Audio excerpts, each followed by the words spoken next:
Please don't forget to subscribe to our channel for more English story. I used to think responsibilities were like chains. Heavy, clinking things that drag behind you, slowing you down, holding you back from the life you really wanted to live. I resented them. I blamed them for my exhaustion, my stress, my lack of freedom. And for a long time, I let that resentment fuel me. It became my motivation, toxic, brittle, and unsustainable, but motivation nonetheless. Let me take you back to where it all started. The early years, chasing approval. I grew up in a small town where everyone knew everyone. My parents were hardworking, salt of the earth people who believed in the value of responsibility. They taught me early on that life wasn't about what you wanted, but what you had to do. Do your chores, they'd say. Study hard. Be responsible. It wasn't bad advice, but it came with an unspoken message. Your worth is tied to how well you fulfill your obligations. In school, I was the kid who always raised their hand first, who stayed up late to perfect assignments, who volunteered for every extracurricular. I wasn't doing it because I loved it. I was doing it because I craved approval. I wanted my teachers to praise me, my parents to be proud of me, and my peers to admire me. Responsibilities became my currency, and I spent it freely, hoping to buy my way into being someone who mattered. But here's the thing about toxic motivation. It's never enough. No matter how much I achieved, it never filled the void. Instead, it left me feeling emptier, like I was running on a treadmill that kept speeding up. I was exhausted, but I couldn't stop. Stopping meant failing, and failing meant I was worthless. The breaking point. Fast forward to my early 20s. I was working a corporate job, the kind that looks impressive on paper, but feels soul-crushing in reality. I was good at it, too. I showed up early, stayed late, and took on every project no one else wanted. My boss loved me, and my colleagues respected me. But inside, I was falling apart. The breaking point came on a random Tuesday. I was sitting at my desk, staring at a spreadsheet, when it hit me. I didn't care.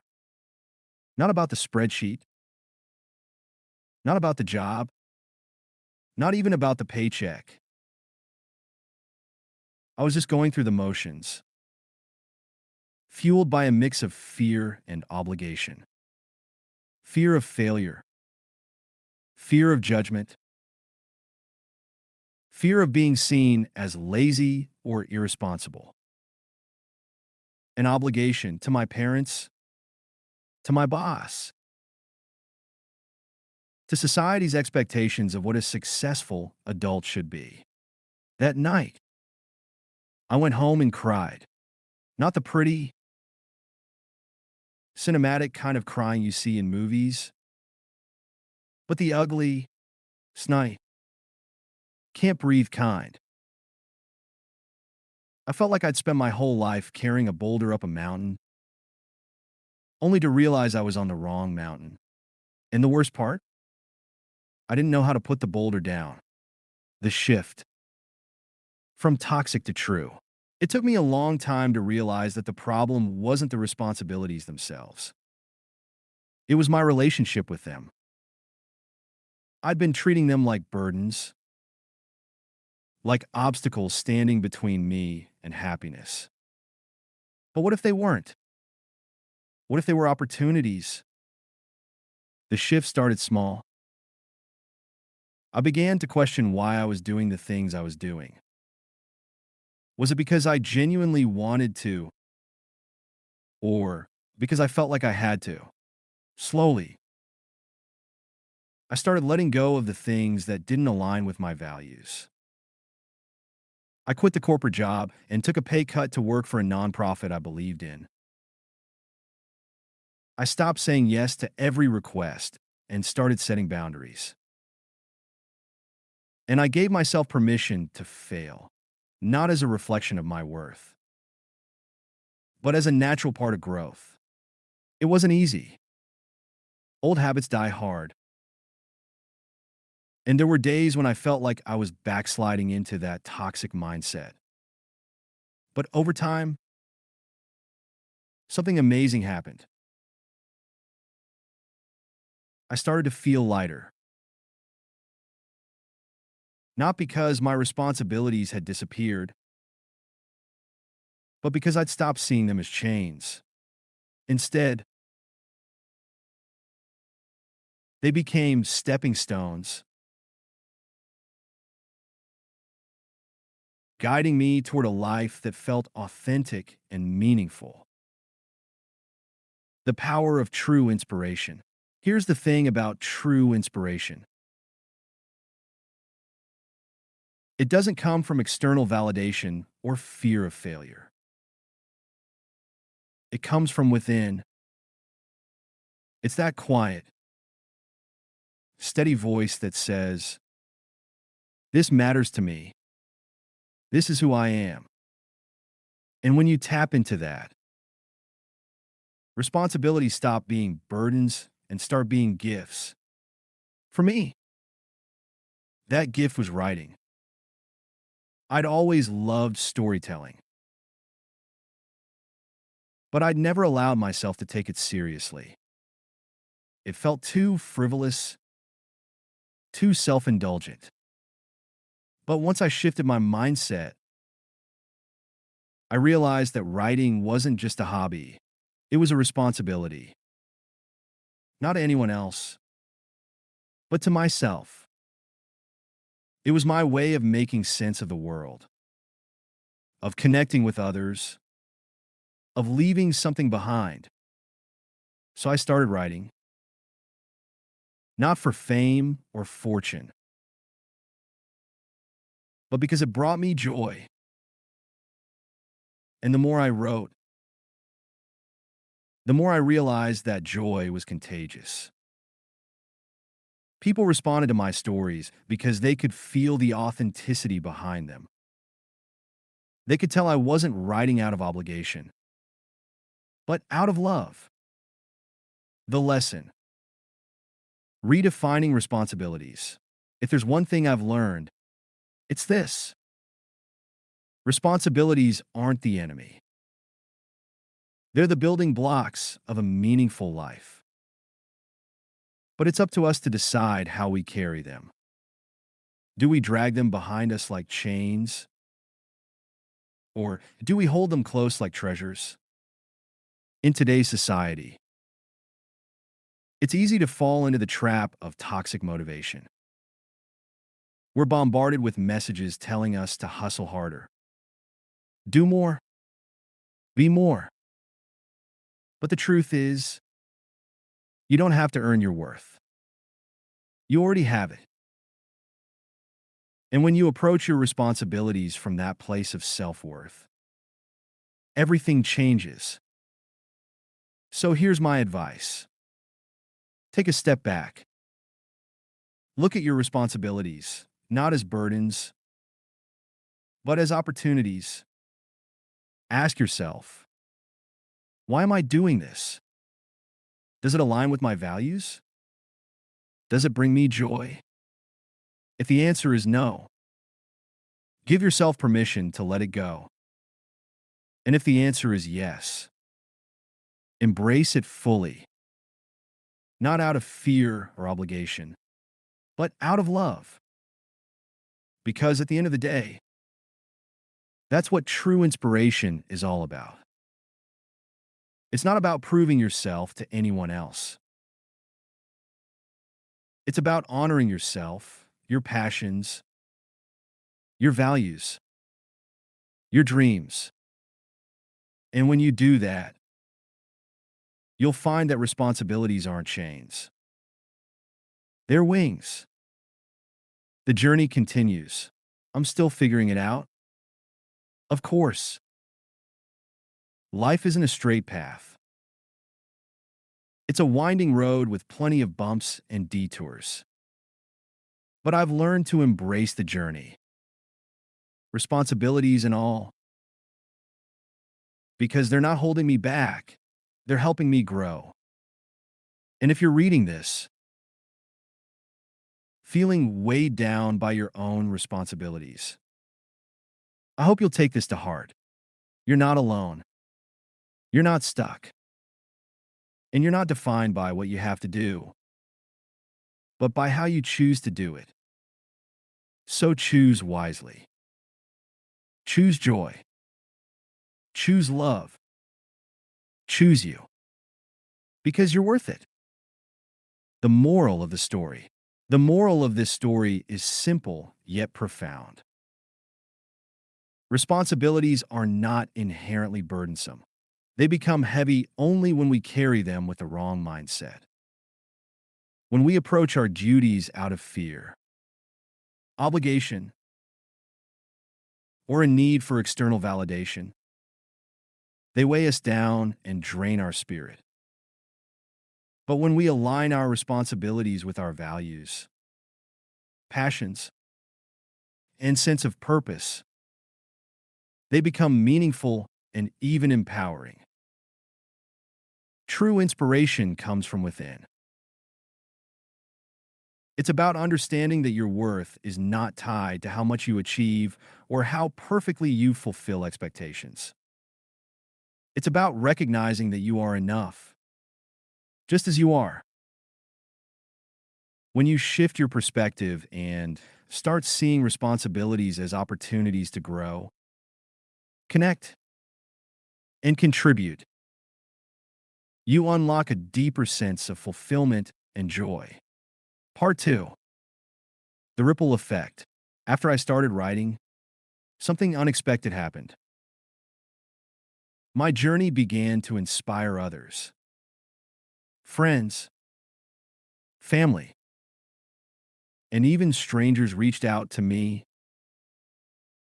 sharing their own struggles with responsibilities and asking for advice.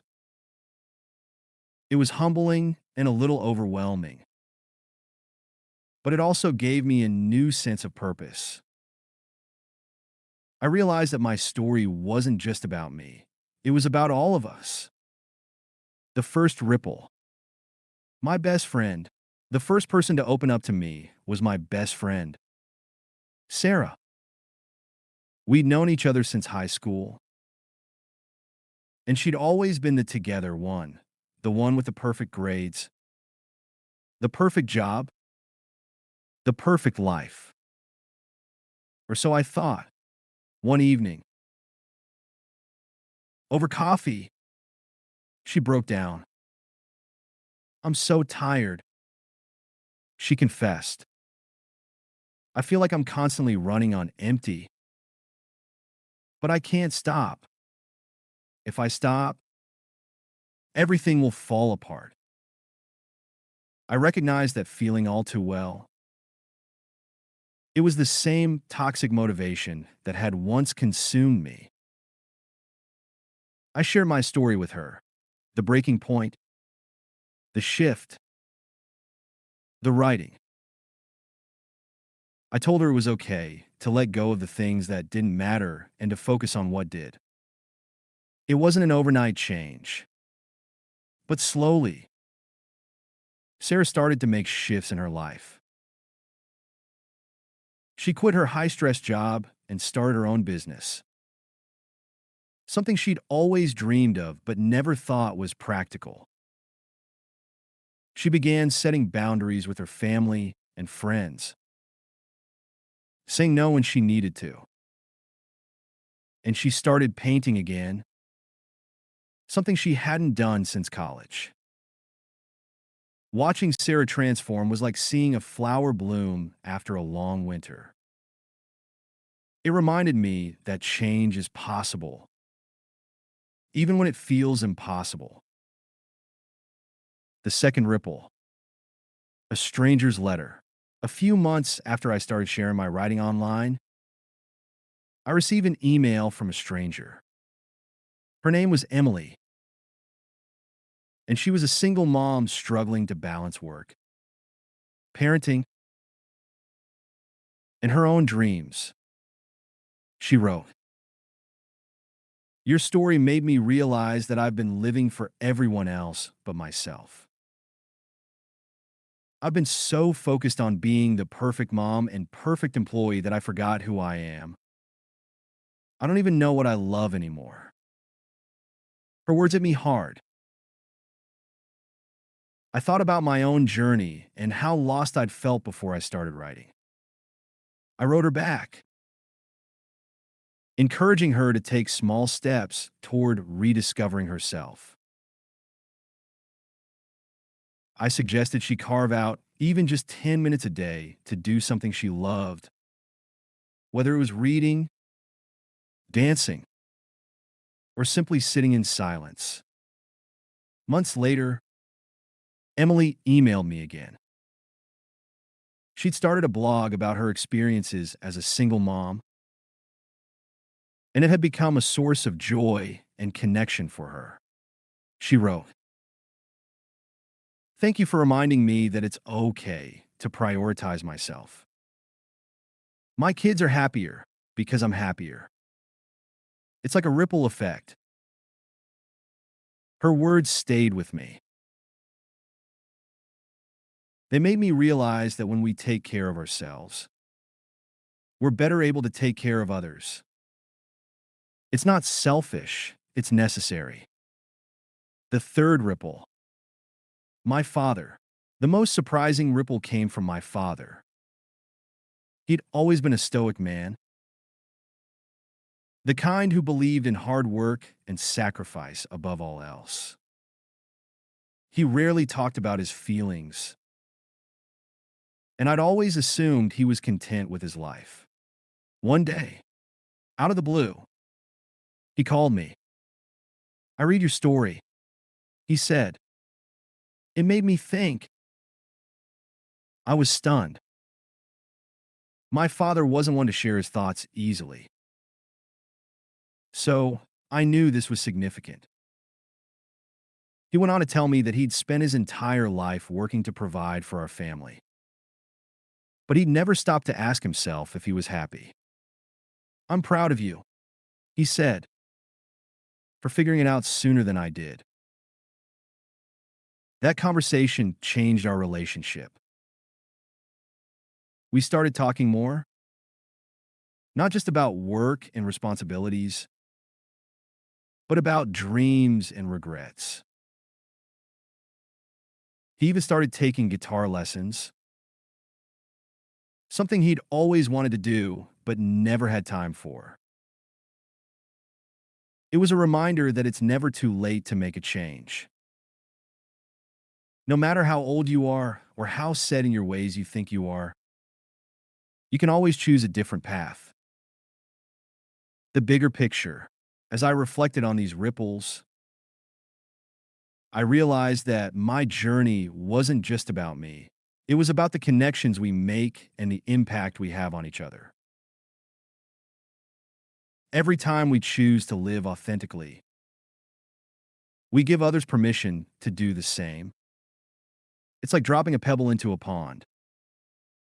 The ripples spread far beyond what we can see. In today's society, where we're constantly bombarded with messages about what we should be doing, it's easy to lose sight of what truly matters. But the truth is, we don't have to live up to anyone else's expectations. We don't have to carry the weight of the world on our shoulders. All we have to do is take one step at a time, guided by our own values and passions. Final thoughts. If there's one thing I hope you take away from this story, it's this: your responsibilities are not your enemy. They are a part of life, but they don't have to define you. When you approach them with love and intention, they can become a source of strength and purpose.